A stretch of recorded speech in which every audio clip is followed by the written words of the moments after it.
پناہ مانگتا ہوں میں اللہ کی شیطان مردود سے، اللہ کے نام سے جو بڑا مہربان نہایت رحم فرمانے والا ہے۔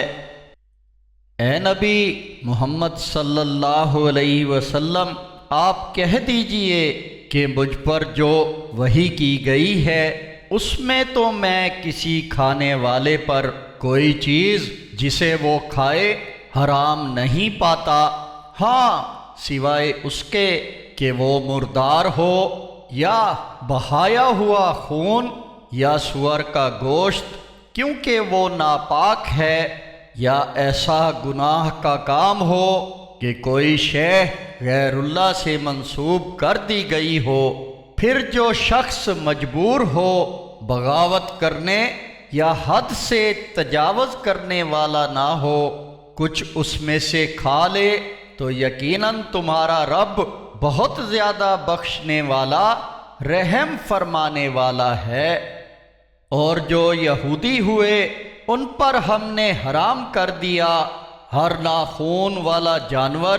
اور گائے اور بکری میں سے ان کی چربی ان پر حرام کر دی تھی،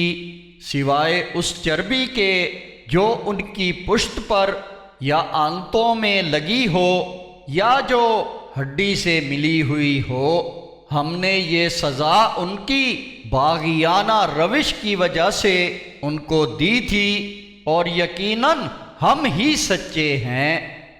اب اگر یہ تمہیں جھٹلاتے ہیں تو آپ کہہ دیجئے کہ تمہارا رب وسیع رحمت والا ہے،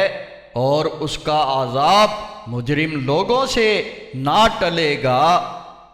جنہوں نے شرک کیا ہے وہ تو یہی کہیں گے کہ اگر اللہ چاہتا تو نہ ہم شرک کرتے،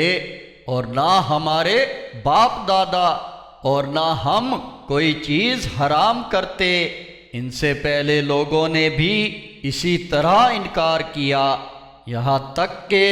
انہوں نے ہمارا عذاب چکھ لیا۔ آپ ان سے کہو کہ کیا تمہارے پاس کوئی علمی دلیل ہے جسے تم ہمارے روبرو پیش کرو؟ تم دراصل صرف گمان کے اوپر چل رہے ہو اور محض اٹکل سے کام لے رہے ہو۔ اے نبی محمد صلی اللہ علیہ وسلم، آپ کہہ دیجئے کہ ایسی دلیل تو اللہ ہی کی کامل ہے، پس اگر وہ چاہتا تم سب کو ہی ہدایت دے دیتا۔ آپ ان سے کہہ دیجئے کہ لے آؤ اپنے گواہوں کو جو اس بات کی شہادت دیں کہ اللہ تعالیٰ نے یہ حرام کیا ہے، پھر اگر یہ گواہی دے بھی دیں تو آپ ان کے ساتھ شہادت نہ دینا، اور ان لوگوں کی خواہشات کی پیروی نہ کرنا